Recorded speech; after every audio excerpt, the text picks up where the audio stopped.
Welcome back to the Mythic Dungeon International here, and if you'd like to support this program or the Arena World Championship, be sure to check out the in-game toys, the Transmorpher Beacon and Fireworks toys for Horde and Alliance. Those proceeds will be moving on to the BlizzCon prize pools at the end of the year. My name is Jack, and I'm joined here on the desk by Sloot, Nagura, and Zyronic here as we move on into that upper bracket game between Battle for Champion and their opponents, Buff Warrior and Nerf Rogue. Big thing here, Zyronic, first time we're seeing Underrot of the day here with Tyrannical. Yeah, so the interesting thing to think about, like we were mentioning earlier with Underrot, is that a lot of these teams like running Unholy DK and Underrot, but we know that the Chinese teams don't typically like changing their team comps around too much, so I doubt we're going to see Unholy DK out of them, but I mean, there's a chance, right? Yeah, there's always going to be a chance here. Now, Bursting Explosive Salute, with how we've seen polls going from the Western region here, you know, what are the big things that we're watching for just tank pressure and making sure they're dealing with those explosive orbs? It's not even about tank pressure on this one. The bursting is a bit of a concern with some of the maggot packs that exist in the dungeon at the beginning, should they choose to do them. And then, of course, after the first boss. So bursting could get a bit out of hand depending on how kind of willing they are to do big pulls. We saw the West teams do quite some big pulls in Crag Monitor Room, the second boss room. But, you know, not anything too shocking here with the comps, as Ironic mentioned earlier. Explosives really the one, Jack, that's going to potentially get out of hand. Yeah, and we'll have to be watching very, very closely for that one. Going back into our compositions, seeing those mirror compositions, and, you know, I'm hopping into Resto Druid again, Nagura. Yeah, so Jack on Resto Druid. One thing to mention, though, that in the end, so Method EU did play Unholy DK on the time trials, but they didn't actually play it in the tournament then, and they were faster, they won, right? So maybe just not having this Unholy DK is just better in the end. I think there was one map that Fragnance went on Unholy DK for. I can't remember if it was Freehold or Underrot. Was it Freehold? It was the Freehold. Yeah, so they did one swap like ever the entire time from the meta comp. Yeah, we're really seeing how, you know, that power pick there, having, you know, kind of everything that you need in that one composition. And it's kind of interesting as well, as ironic, because we've seen sometimes, especially in last year's MDI, but a little bit in the Western region, where teams were looking at what do they think is going to be best for these certain dungeons, rather than just trying to master to the best of their capability one specific composition here. So but right now we're going to be diving into that. If you want to check out the polls, we are seeing Battle for Champion with a slight little lead over Buff Warrior Nerf Rogue here. But game one is going to get started here in Underrot. Nice to see that over Underrot result there for the BFC. But, you know, Nagura, going into this dungeon, I mean, we got, we can't really say the champs, but certainly the strongest team that we've seen from the East region so far going into Underrot. So I'm curious to see if they're just going to keep up the clean play. They certainly do it and didn't do anything crazy that we've never seen before in the previous series that they had. We'll just see in a sec as they get going out of the gate right onto the Maggot. Really aggressive pull here by Ching already, pulling the Maggot into the group with the Matron. This Matron very, very dangerous.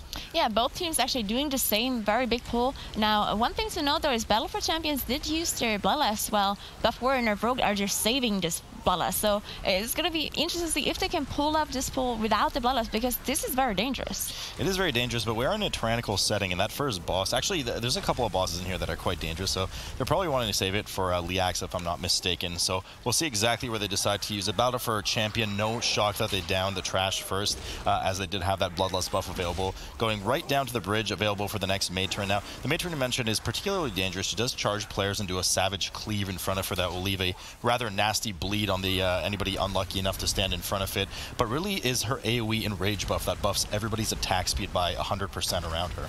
Yeah, so not only does it buff attack speed, but just haste in general. So they will be casting faster, which is very important because there's a Blood Priest who will constantly do those casts that need to be interrupted. It's heals and making them immune to dying. So very important to interrupt those. So when the Warcry goes through, they need to make sure, or Jack needs to make sure that he's gonna soothe the Blood Priest, so the melees have time, or enough time, to interrupt all those casts. Of course, and the Soothe being on that 10-second cooldown, so they can't just kind of spam it on all the targets. So a lot of high priority targets there. I mean, kind of semi-surprised to see the teams going into the mask here. A lot of the groups opt to kind of use the Shroud and go past this mask pack. It's very dangerous. The mask is rooted in place. One slip up with a stun or interrupt could lead to a wipe, but it looks like what they're both trying to do is get that first Reaping Wave on top of Elder Liax, the first boss. Yeah, so the first boss is kind of interesting because it doesn't really do any damage as long as you interrupt all the casts and you avoid all of her abilities. Now, the Blood Bolt is a very dangerous spell that if it's not interrupted, then it will do a huge amount of damage onto the tank or whoever has aggro. So you need a good, pretty much interrupt rotation to make sure to interrupt all those blood bolts. And then one thing we can see here as well is that sometimes she will spawn a mirror image, which will pretty much mirror all of her abilities. Now it's also crucial that you kill the image as fast as possible because she also does those blood bolts, and at some point you're just going to run out of interrupts. Yeah, the blood bolts are, and it should be noted that the blood bolts from the mirror actually do as much damage as the ones from the boss. Honestly, one-shot potential for certainly any non-tank, but even the tank themselves should one of those leak through. Now, a bit of an advantage to both teams here once again for the Prot Warriors. They do have the spell reflect up every 25 seconds that they can use to reflect quite a nice chunk of damage back onto the boss. So nice little perk there from the tank of the meta, so to speak, at the moment. Second Blood Mirror coming up for Battle for Champion on the left side as they opt to interrupt it, moving over. Liaxa getting interrupted well there as well. Down to 10% now. They will not need to kill this Blood effigy once the boss dies. They can just move freely on. Nagura not far behind because they did have the Bloodlust, as we assume that they're going to use it on Liaxa. Buff Warrior Nerf Rogue is just at 10% now. Yeah, so Battle for Champion did manage to down the boss. Now they're on their way to the next pack. We see the Shroud coming out here, actually. Now, there's one thing that we mentioned earlier on the desk, that these ticks here with the maggots are actually very dangerous to pull because not only do you have explosives, so if you have a lot of mobs, they will be more explosive, but you also have those ticks who are doing damage when they're dying, so an explosion on the whole raid on top of just having this bursting debuff. So Battle for Champion actually choosing to skip that pack and just going straight into Kragmar's room. We see, of course, the Warrior over for Battle for Champion moving over and getting a few Devastates in on that orb that spawned behind them as they kind of got this entire pack together. Now, pretty dangerous pull here. I assume everybody has their cooldowns up on this one, wanting to make sure that they cleave everything down before it gets out of hand and too many orbs spawn. They'll have to be careful to stagger some of the kills here so that they don't get too many bursting stacks. Of course, if you're just joining us, we do have bursting here, so every time a trash mob dies, they will add a stack of bursting onto the group. They extended it to 8 stacks right now. Jack's barely managing to heal everyone up, dips below 20%, manages to hang on as the rest of the DPS clean up any orbs around the area. So that was a really scary moment. Just about to say that those bursting stacks, 4-second dot does not fall off if you keep killing trash and refreshing the buff per stack. So that was quite dangerous there for them. We have seen explosive before as well. So mobs, the trash, actually every mob has a chance to spawn an explosive orb that if you don't kill it before it goes off will damage everybody in line of sight for 50% of their max HP. Yeah, that was actually very well done by Jack by the healer to keep the group alive with those 8 bursting stacks. It just does so much damage, especially when it's that high. So good job by Dan. Probably just also popped a bunch of defenses like Cloak, for example, to make sure to not die to these debuffs. But yeah, let's talk a little bit more about those mobs here, because there's some of them that are very dangerous, especially those Blood Swarmers. So Blood Swarmers, as we can see them here, pulling one of them on the Battle for Champion side, they will fixate one of the players, which is not a tank, and they will try to reach you, and they do just so much damage when they actually manage to hit you.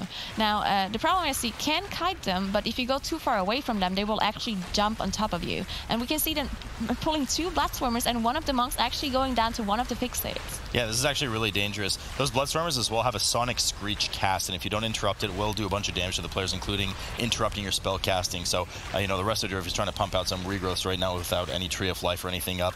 We'll be having issues with that. One of them does go up as they get into the group. Battle Res does go up on that Windwalker to try and stabilize, as they had pulled that 40% reaping in with a fairly sizable pull.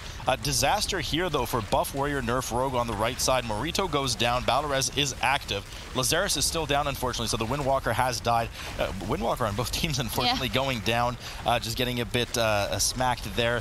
They do manage to recover, though, but however, they still have a new Blood Swarmer that they just aggroed. The Windwalker is released all the way back at the beginning of the dungeon and is running back.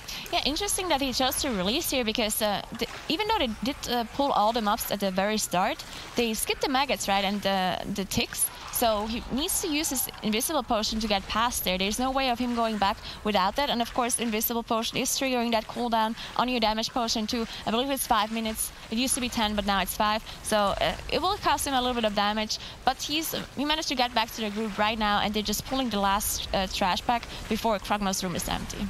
Unless, of course, he opted to use Shadow Meld.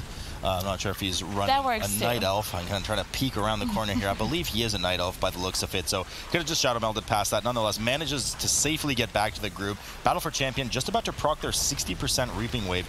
Wouldn't be shocked to see this dragged into Kragmon to the middle of the room and have everything cleave together. Likely in an all-melee group, they're going to implement a strat where they kind of park in the middle and then just bait charges to the side. We'll see there's two strats commonly to this boss in terms of positioning. One is kind of just keeping it in the middle of the room. The advantage, of course, is that when you reach that dangerous Tantrum stage at 100 energy, it will already be nicely centered in the room in the middle, and you'll have a bit of a smaller spread on the spawn of the ticks. However, you also have to deal with the charges that go a bit further, but it shouldn't be too difficult for an all-melee comp to just kind of run around while DPSing the boss and soaking those. Well, we actually see on Battle for Champions side, there were two ticks that actually spawned, as we see the tank having this bleed debuff from the ticks. Now, this is a tyrannical setting, right? So this boss is actually really dangerous because it just does so much AoE damage. So you need to make sure that you play the mechanics properly, make sure that you don't have any of the ticks spawn, because on top of just this tantrum damage, as we see on Battle for Champions side right now, it's just so much damage on top of that. So you need to make sure that you soak all those ticks, use your defenses when the tantrum goes out while the AoE damage is happening, and make sure that the healer has time to heal him up. Another tick spawning here for Battle for Champion. And, you know, the problem with those ticks, Nigger, as well, is that they're also targets capable of spawning more explosives, which is just a bigger, not only damage dump away from the boss oftentimes, but also just, you know, room for error. Can explode, wipe you. So they need to clean that up just a bit, but nonetheless, no problem for them here as the charge does go off. Now, both tanks looking to implement a strat for the frontal indigestion, as we saw here on Buff Warrior, Nerf Rogue, where the tank will often leap away, one of the strengths of Warrior, and then charge back in as that indigestion is going off. Does a huge amount of frontal damage and spawns some ticks as well. So want to minimize the damage wherever you can take it, because these, you can see the train coming out right now from Jack, because these tantrum phases are just a huge amount to heal for the healers. Definitely. Now, one thing I want to note here is if you take a look at the damage meters. Now, for battle, both of those teams did pull the Reaping Wave on top of the boss. So this damage meter doesn't really conclude that much when it comes to single target damage. Now, one of the rogues, of course, that does the most damage for Battle for Champions side did have his cooldowns ready for the AoE, while the other rogue probably saved his cooldowns for later on or for single target damage. So, you know, don't read too much into these damage meters, especially when they're pulling Reaping on top of the boss. Yeah, Reaping does make things a bit screwy, if you will, for the different teams and the damage meters that they're showing up. Nonetheless, Kragmon down to 20% now for Battle for Champion. We're going to see some likely pretty aggressive pulls coming up with the skeleton packs, some mobs that we've not been privy to in the first half of the dungeon, but will open up after Kragmon's room. Actually, well, you can go past Kragmon if you wish, but usually teams kill Kragmon off and then head over in that direction. Buff Warrior Nerf Rogue has now caught up on their single target damage, so the two bosses neck and neck, just 2% apart. One extra death on the board for Buff Warrior Nerf Rogue. A lot of damage coming out of this Tantrum, though, manages to get healed through for Loda. Yeah, so both teams head on head pretty much. The only difference is the 3% trash that we see on Battle for Champions side. Now, both teams did not have their Bloodlust ready for this boss. So they're going to have it up in 8 seconds on Battle for Champions side. It's just going to be interesting to see if they use it for a trash pull or if they're actually going to use it for a boss, because it is tyrannical. But first of all, we're going to see a pretty significant pull coming from Battle for Champion here.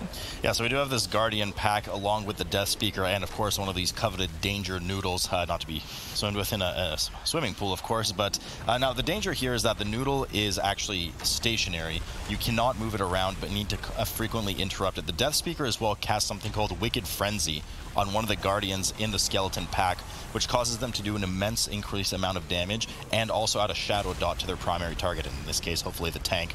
So something you can soothe, but you have to be very quick about it because that dot applies almost immediately on the cast. Usually better implemented by teams is kind of just getting it stunned by the rogues and not really letting it cast the Wicked Frenzy in the first place while they focus it down. Bit of a bursting damage coming in here for Battle for Champion as we see a cheat death proc from one of the rogues. They managed to just hang on by a hair, which I wouldn't know much about, Nigura, but nonetheless they do manage to survive. I feel so sorry for Jack. So Battle for Champions haven't been dealing with bursting very well at all. They have been refreshing their stacks, killing too many of them at the same time. Thankfully, Jack is doing a very, very good job at keeping everyone alive, even through all of these bursting stacks. But yeah, they had a pretty dangerous pull here coming in with the Defilers also that they pulled on top. But now they pretty much pulled through to the next boss, and they also put the double defilers on top of the next boss. Nothing but disaster here for Buff Warrior Nerf Rogue as one of those explosives does go off. They kind of bit off more than they could chew here as the explosives are just constantly going off and chaining together. Lazarus does go down, Marita goes down. We had a battle res go off too. They run out, and it looks like it's going to be a full team wipe. Loda doing well to run off and use that Shadow Meld defensively to make sure that he can get out of combat, but unfortunately was still seen as a final explosive goes off, and we're going to have a full team wipe for Buff Warrior Nerf Rogue. So now this is a Battle for Champions game to just win as long as they keep it cool. Definitely. So Battle for Champions have been playing pretty solid throughout this tournament. In their last match, they had a 2-0. They didn't really have a lot of slip-ups except this one time in Temple where they accidentally pulled the trash. But they did manage to recover. So we also see some solid play coming out of them here in Underrot. Only one death so far. They do have one battle rest ready still. So as long as their Residue doesn't die, as long as Jack stays alive, then they can rest somebody up. And yeah, we see in this boss here on the Spore Caller, you know, it's not too dangerous of a boss fight. It's a lot of tank damage with the shockwave, but as long as you get rid of those mushrooms properly, then you're gonna have a nice time. They do have a dispel in the form of the monk as well every 8 seconds should they need it. They have rogues that can run through the mushrooms with cloak should they need it. So they have enough going on, and we also saw that the Prot Warrior there was playing fairly aggressively, running through the mushrooms and getting dispelled, or just kind of eating the dot damage with that spell reflect 15% magic mitigation, making sure that they just had a nice clean platform for the 100 energy explosion. Buff Warrior Nerf Rogue finally got themselves back on their feet and are back at the same pack that just wiped them prior. But I mean, Nagura Battle for Champion already done with their 4th Reaping Wave, about to down the 3rd boss, 7 deaths ahead on the board. I mean, this is looking pretty dire for Buff Warrior. Definitely. We see, of course, them playing the boss really smoothly as well. We also see Jack being in cat form a lot. Of course, playing Feral Affinity, which, you know, gives you additional abilities in cat form, which most of those Druids run, just increasing their damage, as we can see him do 8k DPS. Now, in this boss, there's quite a bit to heal. On the tank, as I mentioned earlier, and if you have to soak any of those, or the melee is actually getting hit by them, then you need to heal those too. But he managed to do a lot of damage while keeping everyone alive, doing a really good job here. So we have those mushrooms explode on the side. Some of the players getting clipped by them. If you get hit by one of those orbs going through the middle, you will get one of the dots similar to soaking a mushroom, which a fairly heavy disease dot. So something you don't want to be getting hit. It really strains your healer, especially because they only have one dispel for it in the form of the Windwalker, and that's only once every 8 seconds if they really need it. Xancha now down to 3%, about to fall here for Battle for Champion, after which they will go clean up the remaining 19%. Now, you know, unlike a lot of the dungeon we've seen here so far, this is not a dungeon where you can kill the last boss first and then kind of ignore the last Reaping Wave. So they will have to proc that first and bring it downstairs with them to the final boss. Yeah, one thing to note as well is that they did not use the Bloodlust. So they had it ready for this boss. They chose not to use it. They probably want to use it for the last boss on top of this Reaping Wave, as you mentioned, because, you know, it is a tyrannical setting and the last boss takes a very long time. As we actually see them here pulling one of those noodles and a Defiler on top, so a lot of interrupts they need here. Yeah, indeed, Defiler. Now, the Totem is a cast you don't really care about on the Defiler, but that Shadow Bolt volley certainly is. Do well to interrupt. A lot of explosive spawning on the side here. Everybody does well to branch off immediately and DPS those down. Don't want any explosions on top of the group. We do see that the Wicked Frenzy has gone off as we see the Shadow Dot applied on the Prot Warrior here. They do well to dispel it and make sure that the Soothe goes out on that Guardian target as well. Yeah, so if you let the cast go through, which, you know, in a tyrannical setting might not cause the tank to die immediately, but as you mentioned, it's still very important for the Residue to just soothe the target away. Now, you know, you can also choose to kite if the Wicked Frenzy actually goes through, because they do have the Ring of Peace and everything available to them. Now, of course, Prot Warriors don't really want to kite, though, because they do a lot of damage when they're clapping, right? That is right. Thunderclap to success and safety. Final 3 mobs needed here for Battle for Champion. 1 Danger Noodle plus the 2 Faceless Corruptors. Corruptors we haven't really seen in the dungeon yet. Very beefy mobs, a lot of HP. They have 2 main attacks. One is the Maddening Gaze that aims in a direction of a player and casts a huge frontal shadow cone. And if you get caught in it, you will be not only hit for a lot of damage, but also feared for a few seconds, potentially into another mob. So certainly want to avoid those. Team doing well here to kite around as well once those kind kind of tentacles go down on the ground. They're a bit difficult to see which direction they're smashing in, Nagura, as I've seen from you several times. So you want to make sure you kind of kite around them and move around, making sure not to soak any of those big shadow hits. Wow, I would never get hit by one of those tentacles, please, Luke. Okay, so now we can see the Reaping actually being procced, and as you mentioned, you need to proc the 100% before you can go down to the last boss room. So you proc the Reaping, you go down, and now all the Reaping mobs will teleport on top of them. So they will probably pull the boss with it, as we can see right here, because they saved their bloodlust for this very moment, right? So they will try to do as much single target damage as possible while just cleaving the Reaping down as they go, because the Reaping mobs, they aren't very dangerous if you keep them up for a bit longer, as long as you dispel the tank. The only thing you have to watch out for a little bit is those ranged Reaping Souls, because they constantly cast these Grave Bolts that do a lot of damage on top of just the AoE that the boss is doing. Not too much of a concern for those Reaping mobs when you have two rogues pushing 250k sustained AoE DPS throughout the entirety of the livelihood of those Reaping mobs. They do go down, and finally we are one-on-one plus a million spores with the Unbound Abomination. Essentially a one-phase fight, more or less, but you'll notice that the health isn't actually dropping for the boss. It will drop in sporadic 1/6 of health, 16.6% at a time, because the name of the game is, as soon as you do damage to the boss, it will actually fill his energy meter, and once you reach 100 energy, you will spawn 2 blood adds. Each one of those adds that dies, with help of course from the friendly construct in the middle of the room, will chunk the boss's health by 1/6. Yeah, so you need to kill 3 sets of 2 of those blasts pretty much to kill a boss. Now we see those spores coming in as well, which used to be a little bit annoying because they spawned explosive in the past.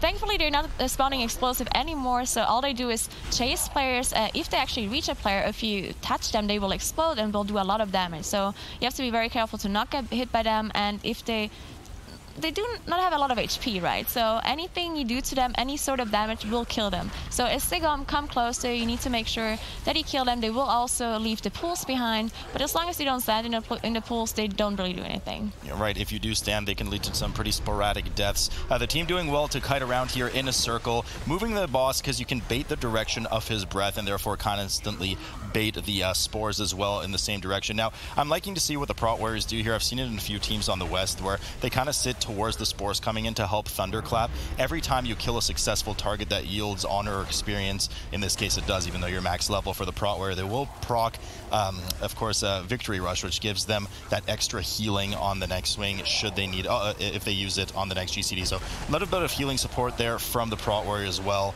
16% now on the A-Bomb as the final blood mob is finished off, and I mean, a really commanding victory here for Battle for Champ, and but it wasn't even just their good play, but a lot of sloppiness coming out of Buff Warrior too. Yep, Battle for Champion really got to be feeling that victory rush as they take a very convincing game 1 here.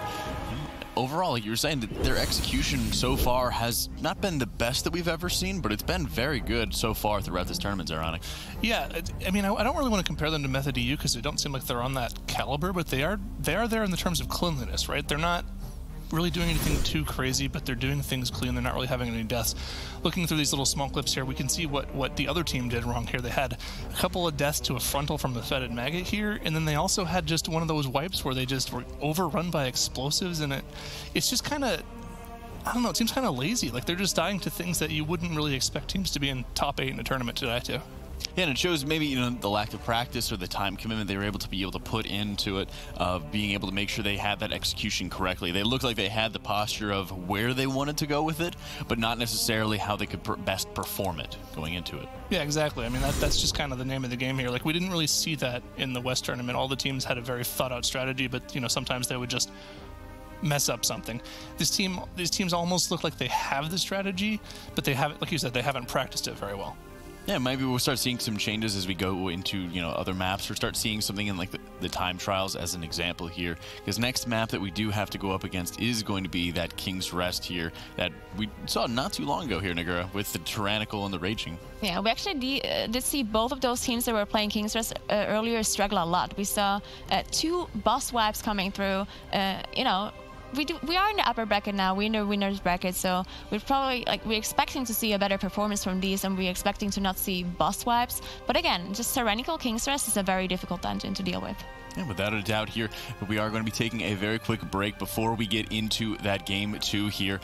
Battle for Champion versus Buff Warrior, Nerf Rogue. Don't go anywhere, guys. The MDI will continue after this.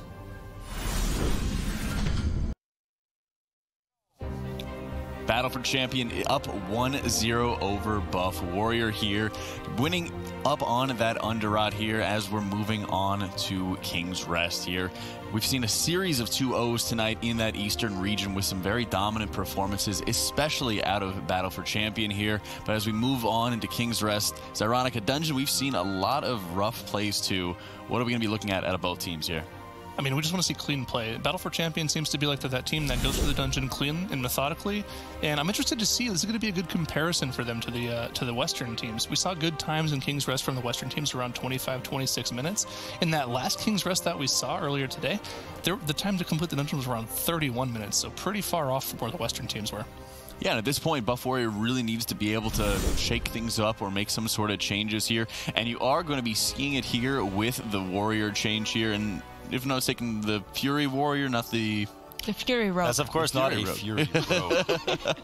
That would make me furious, let me tell you here. But going into that Warrior pick here, I mean, so this is probably the first time we've seen the DPS Warrior this year so far for the MDI. Ever, even on live servers. No, but I mean, totally, I mean, just out of left field on this one. Tomboy, of course, on the Rogue before, the Outlaw Rogue now playing on that Fury Warrior. Or perhaps we're getting, debated here, and he will actually run double Prot Warrior. We'll have to see. But no, it is a Fury Warrior. I'm not really sure. I can think of like maybe a Piercing Howl kind of thing to help slow the ads on the first boss, similar to how we saw Frost Mage before. Not really sure what particular advantage we're going to get out of the DPS Warrior here, but, here's to hopefully getting impressed for some reason. Yeah, I mean, they're going to be needing to change things up in order to make sure that they win this one. And we've seen a lot of times, those big pulls, that big pressure point in that second boss room and also in the third boss, how important it's been to have like those proper skips, Nagura, as well as the good execution into those slimes there. What do you think is going to be, the big downfall really of Buff Warrior based off what we've seen so far? I think the last time we saw King's Rest, the biggest struggles was pretty much those big pulls on the bridge where you have those berserkers, those casters, the beastmasters coming in, especially just because of the raging, right? So when you do those big pulls, you want to do AoE damage, right? And if you do AoE damage, you usually do pretty even damage to all of the mobs. Now, if they all rage at the very same time, you can't get rid of the raging on all of them, and thus you have just a bunch of dangerous mobs who just do so much damage to the tank and to the whole group. Yeah, we've seen some of the early deaths as well to those animated golems, dragging those into the 4 Kings rooms, ironic. Has it been worth for a lot of those teams here when we've seen so much extra deaths and like quick runbacks here back and forth? I don't think it's really too much of a, is it worth it for the deaths? Because these teams are looking at what they're doing in practice and they're saying, okay, what's the best case scenario here in tournament play? They're not really looking at saying, oh, what's the chance of us dying here? They're more looking at the sort of like, okay, what's the best case scenario? How are we going to take care of this time when we're waiting for things to spawn? Well, it's really interesting that you mentioned that as well, because I think a lot of back in Legion when you were competing yourselves, Ironic, a lot of the strategies seem to kind of go around what's going to be working 80-90% of the time. What are you going to get that best execution onto?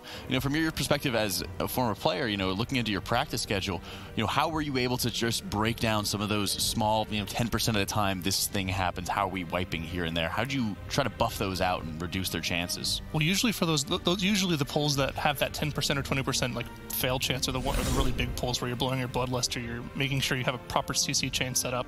It's a little bit different this time around. Back in Legion, you could kind of coordinate AoE stuns as well as AoE silences from Blood Elf. But this expansion, it seems like it's more about single target TC. So what you need to do with these like big failure point pulls is actually just kind of do them over and over and over again. Make sure you get them down to the point where you know who's CCing what. No, that's what we would need to be looking for without a doubt here. And now as we're getting ready for this game 2 here, Buff Warrior needs to be able to win this one to stay in it. Battle for Champion has been tearing through the bracket thus far as we jump into game 2 on King's Rest. Well, a Fury Warrior. And Nagura, hi. I mean, I'm honestly really interested. Look, I've played with some Fury Warriors on live, you know, pushing some keys, doing some 18 range as well, a bit lower than push, and they can do some good damage, right? I mean, they have a bit of support if you need the slow, but it's so hard to justify bringing it over a second rogue. So we'll have to see exactly what kind of numbers we're looking at and what kind of support in just a moment, as both teams predictably do mass stealth through into the first boss room, looking to spawn this quite dangerous trash. I mean, this has to be a comfort pick, right? Look at their name, Buff Warrior, Nerf Rogue. When they say Buff Warrior, they definitely don't mean Proud Warriors, right? So he's probably, I believe he's just gonna, he's a DPS warrior main. He has his comfort pick, right? Maybe they, you know, maybe they had trouble in King's Rest, or maybe they just think it's such a dangerous dungeon that he needs to be playing his comfort pick, his warrior, just to be sure that, you know, they do everything smoothly, they don't make any mistakes. But yeah, as you said, those trash packs here are very dangerous. Yeah, so I mean, you know, a decent amount of damage coming out of him, nothing compared to the Windwalker, and certainly falling a bit behind the Rogue. Nonetheless, both teams have popped their Bloodlust. Let's focus a bit more on the meta vision here of the two teams. Bloodlust has been popped on both sides with a fairly dangerous pull. Now, keep in mind for those at home, we are back in Volcanic, which is more of just a nuisance. You'll see some fire plumes spawn under you. If you get hit by one, you'll get hit for 50% of your health. But more importantly in this dungeon, the Raging. So any trash that hits 30% health will actually increase damage by 100%. So not only is the trash in here, Nagur, quite dangerous already, but if it hits Raging, we saw both Prot Warriors go ultra defensive the moment that happened and just leap away and wait on the other side of the room. They don't want nothing to do with this enraged trash. Yeah, we see those Witch Doctors being immediately dispelled by the rest of the Druid from those Raging buffs, because they are very dangerous because of this Deathly Chill that they're casting, which just does a huge amount of damage to the tank if it's not being interrupted. Now, one thing to note is actually both of those teams popped their Bloodlust for the trash. Now, we talked about the bosses being dangerous earlier, and we saw some of the teams wipe to the bosses. So, it's interesting that both of them choose to use it on the non-fortified trash instead of using it on the tyrannical boss here. Yeah, so we do see the boss getting aggroed right away, and unfortunately one of the rogues on Battle for Champion was hit by one of the Shadow Smashes from the Lost Soul, the first Reaping Pack, decreasing that maximum health by 20% for 1 minute now.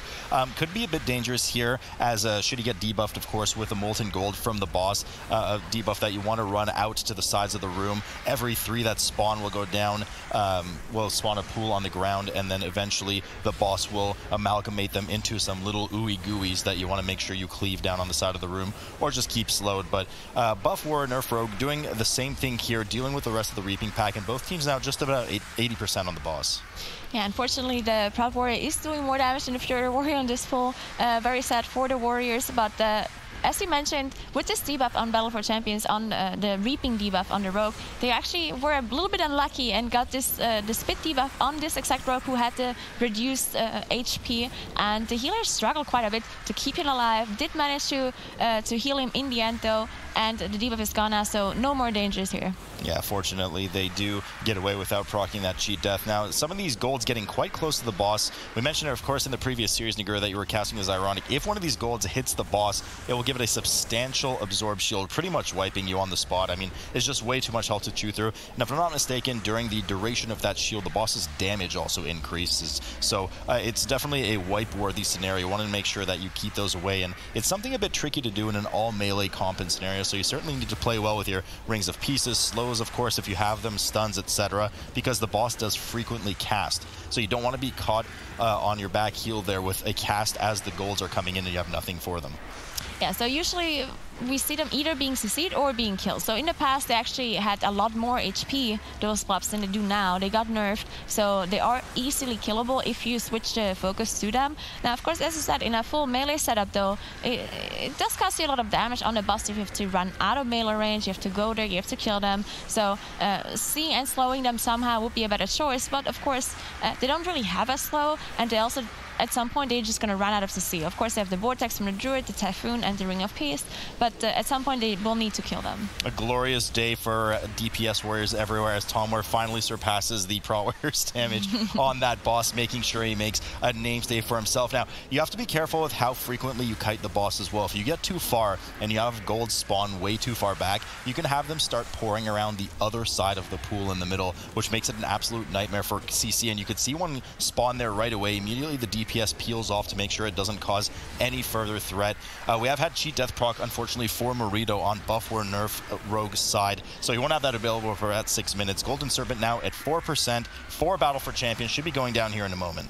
Yeah, so both teams pretty much at the same percentage. They both have the same damage. Now, we're joking a little bit about the Warriors' damage, but keep in mind that both of those teams did pull the Reaping on top of the boss. So at the very start, the damage meters weren't really right? All this damage that you saw at the very start of the boss fight was a lot of AoE in the Reaping. And of course, Blood Warriors just do so much AoE with their club, with their Thunder Club. So the Fury Warrior was just focused single targeting and did a lot of damage to the boss, as we see them both killing the boss at the very same time. Yeah, they certainly make it clap. Yeah, the Fury Warrior certainly held his own past the Windwalker Monk at the end, so a substantial amount of single target damage and some execute damage to boot on these high health tyrannical bosses in what is probably one of the most dangerous dungeons for tyrannical bosses. Of course, there's some spot ones in other dungeons, but just an absolute mess in here in terms of some of the difficulty for the bosses. Buff Warrior, Nerf Rogue, actually both teams now advancing to the Gauntlet. We do see the more dangerous pull coming out of Battle for actually both teams now as the Construct approaches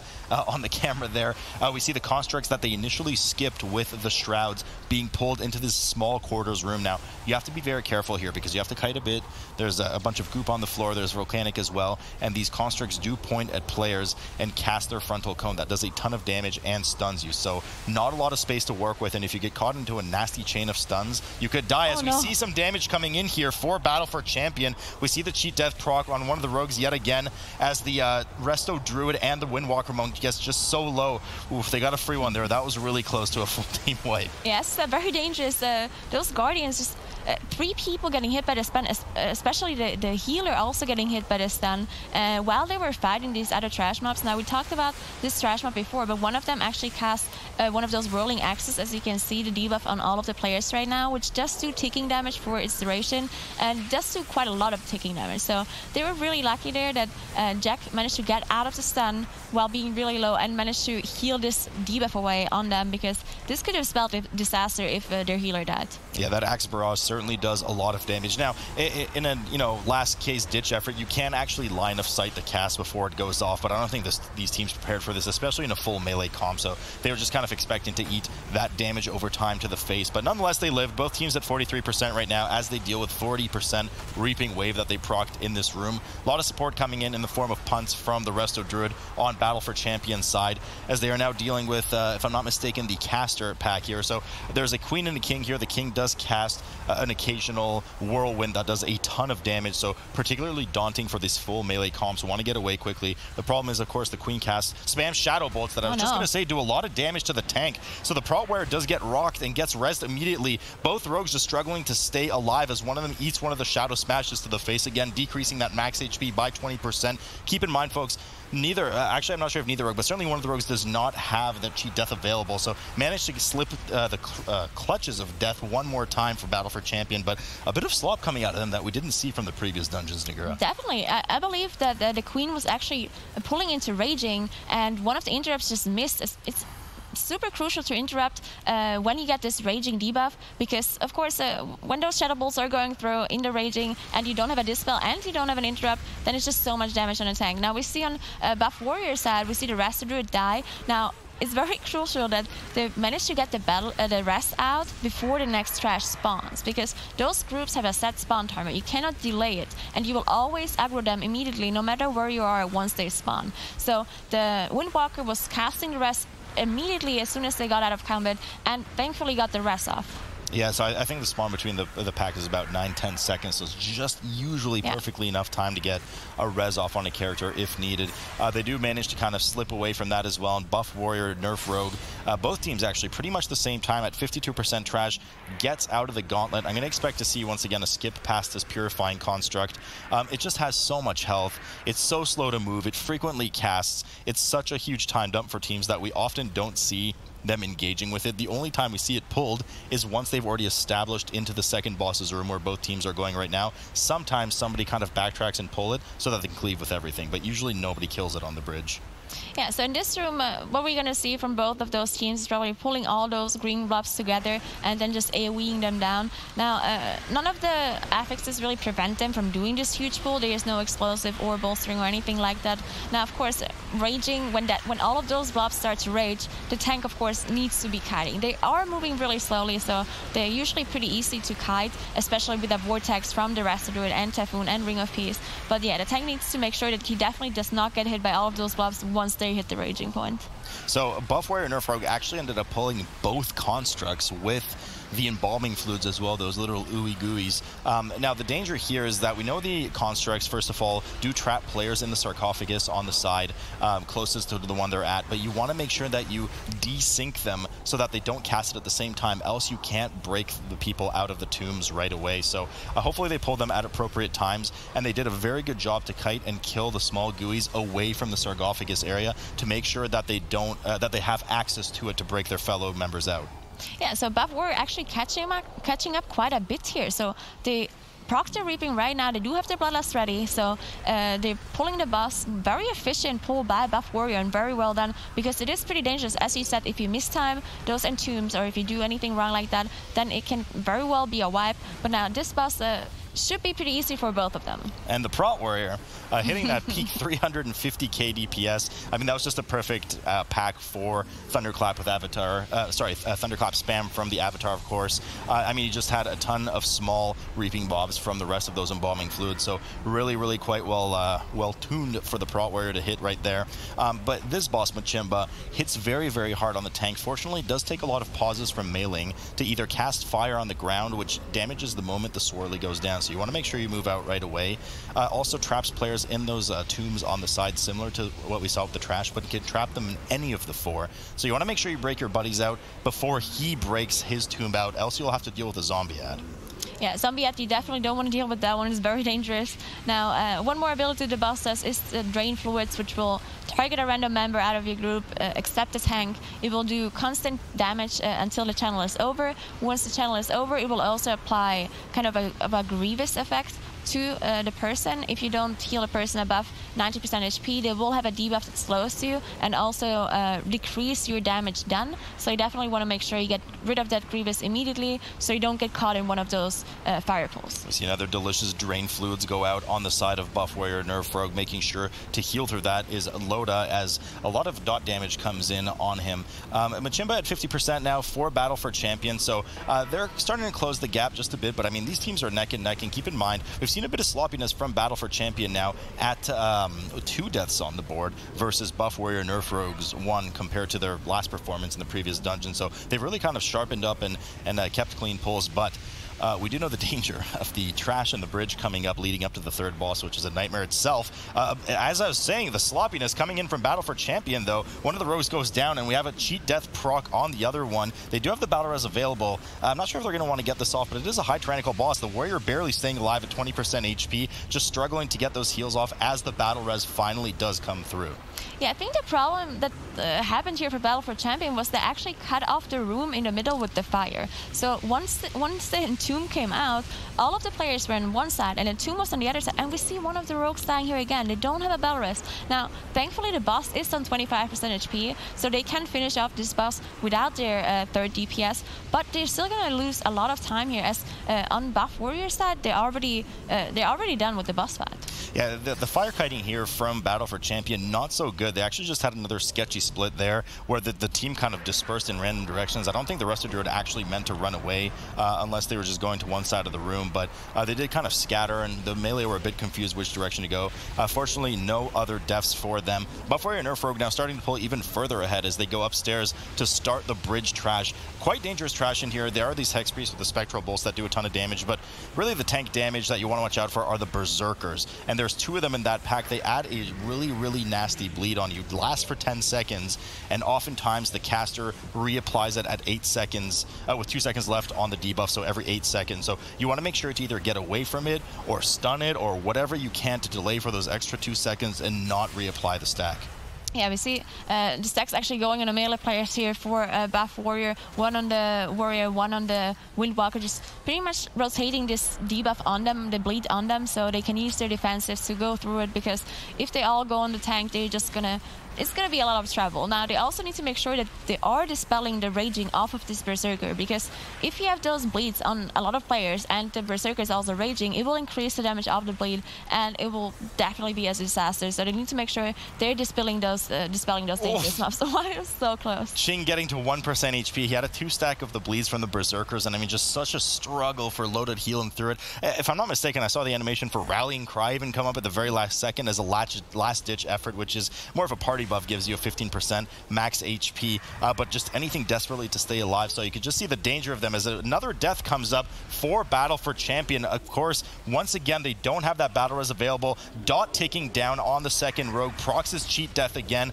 So they're just going to have to 4-man the rest of this trash, scrambling around, making sure that they get away from those raging mobs. It just does so much damage. There's a lot of sloppy play coming in here from Battle for Champions. We are used to them having pretty clean play, not really having any deaths so far, but in this dungeon, they're just having those small mistakes that cost them, like getting hit by the stun of the Guardians earlier, then getting hit by the fire on the second boss, and getting split off into the rooms. Maybe they just didn't practice this dungeon too much. Maybe they put more time into the other dungeons, or maybe there's something with their mindset, because there's a lot of fails coming in the past 5-10 minutes. Yeah, I mean, nigger, I haven't seen a mess this big since the dinner you served us the other night. Battle for Champion now moving in, making sure to bump this Brute out of the way. The Brute does cast this massive AoE area that if you get caught in it, will actually do a substantial amount of physical damage and throw you up in the air, leading to some more fall damage unless you have, a blink, a shadow step, a slow fall, etc. So you can bump it or displace it with that Ring of Peace at the last second to just buy you a few extra seconds to try and DPS. Yeah, so one thing to mention, though, that Battle for Champion is not actually that far behind when it comes to percentage to Buff Warrior and Nerf Rogue. So Buff Warrior are on 84%, Battle for Champion 83%. So right now, they're not really behind at all. They only, of course, are behind because of the deaths, which cost them time. Each death is 5 seconds. So 20 seconds difference between those two.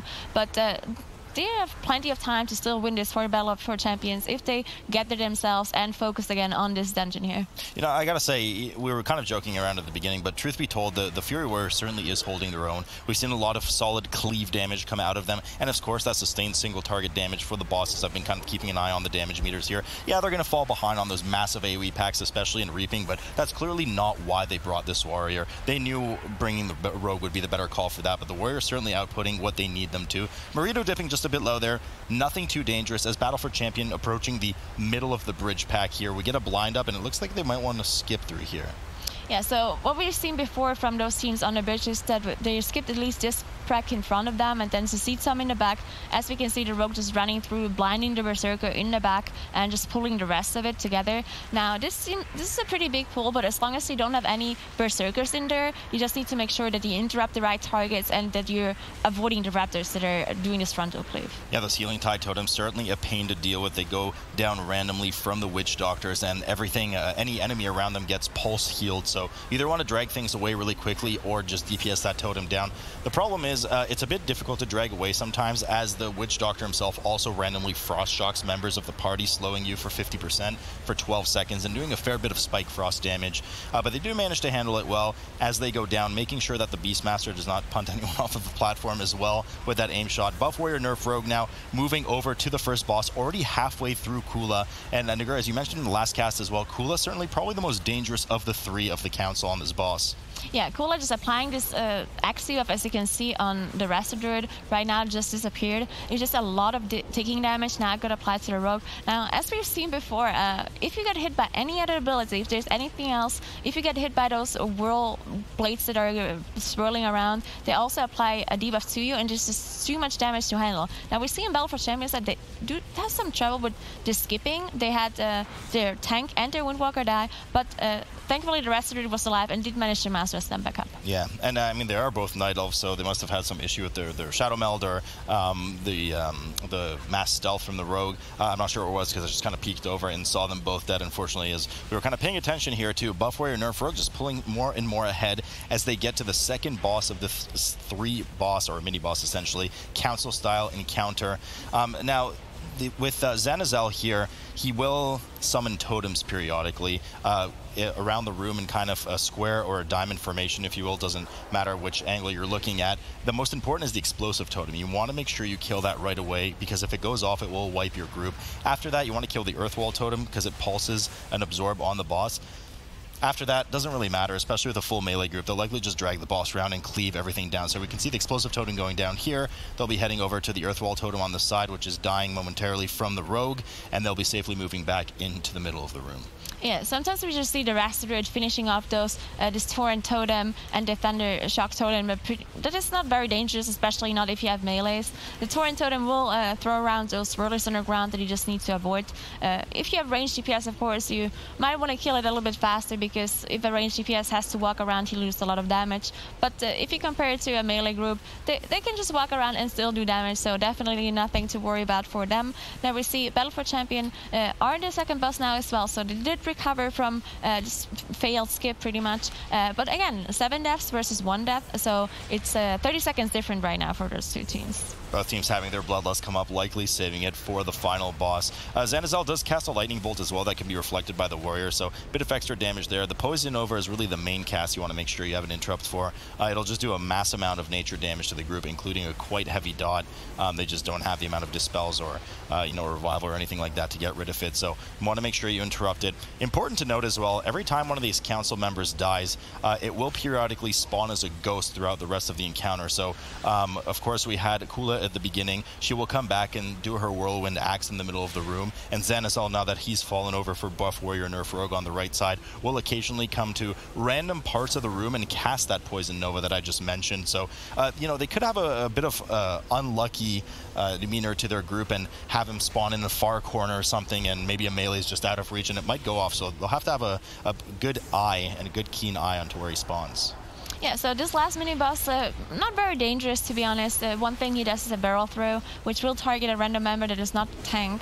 You need to make sure that you position yourself between the targeted member and the boss, because it will charge through and it will do split damage depending on how many members it hit. So if it's only one person that gets hit, then it is dangerous, and he can get one shot unless they have a defensive cooldown, of course. But other than that, not very much happening on that boss except the tank ability, the backhand. So we do see the Xanazel spawn right there. We get a nice charge coming from Ching as he goes over and interrupts it. Yeah, but you were mentioning the backhand on the tank, so it does do a pretty substantial amount of damage, physical damage. It can be dodged and parried, so we see it here, the debilitating backhand. It does manage to, actually it doesn't hit him, so we don't see a debuff.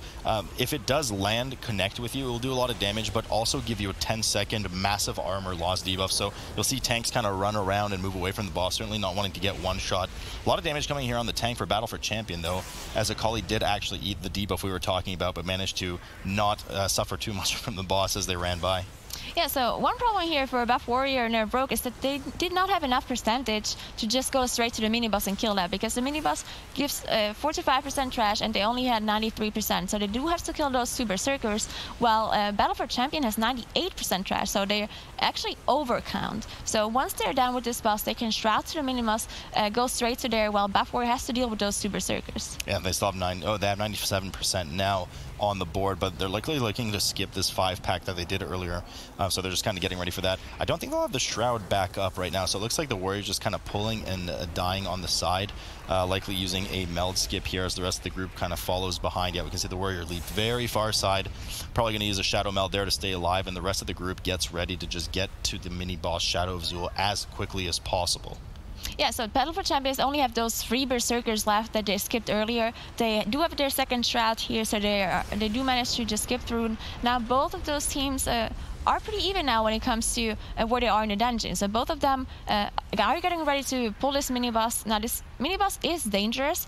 Probably the most difficult mini-boss out of all of the dungeons, but it is tyrannical, so this mini-boss is not buffed, but it's still a lot of tank damage, and the healer needs to make sure that he dispels the raging as quickly as possible. The raging is really going to be the danger, so it depends what else is happening. Now, similar to the Old Deer, for any raiders out there, the Old Deer raid encounter now, a lot of the similar mechanics. You want to make sure you move away if you have the debuff that spawns an add-in pulses for proximity damage, depending on how far you are when it goes off, and of course spawns the pools that you saw players just move away from. Now, 2 two ways to deal with the pool. Either move 15 plus yards away from it and you're safe, or somebody stands in the pool so that nobody else takes damage, but there's no point taking the extra damage, so you just move away. But you can see just the amount of raw damage going out on the Prot Warrior, a bit of explosive damage on top of it as well. Jack struggling to heal the Prot Warrior up, hovering around 30 to 40%. Prot Warrior desperately just hitting as much ignore pain as possible, as you can't block those bolts, but Spell Reflect coming in once in a while for just a bit of extra buffer.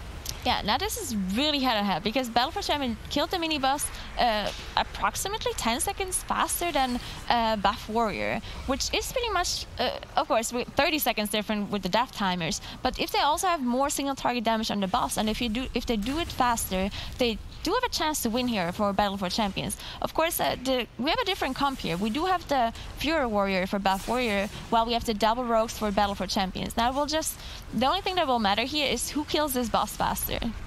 That is true. We actually see a very early Bloodlust come out of Buff Warrior Nerf Rogue. You usually see that at the 60% mark when the second Raptor spawns. So Raban, the first Raptor, will spawn at 80%. Really not any danger. Just kind of aggroes the tank for minimal damage and will leap to a random player's location and do the frontal. But we have a tank death go down on Battle for Champion. Fortunately, they have a battle res available. 2 mobs are up. We see a taunt come immediately, and then of course a heroic leap right after, which does reset your taunt on a Prot Warrior. So manages to get both targets worth of aggro back immediately.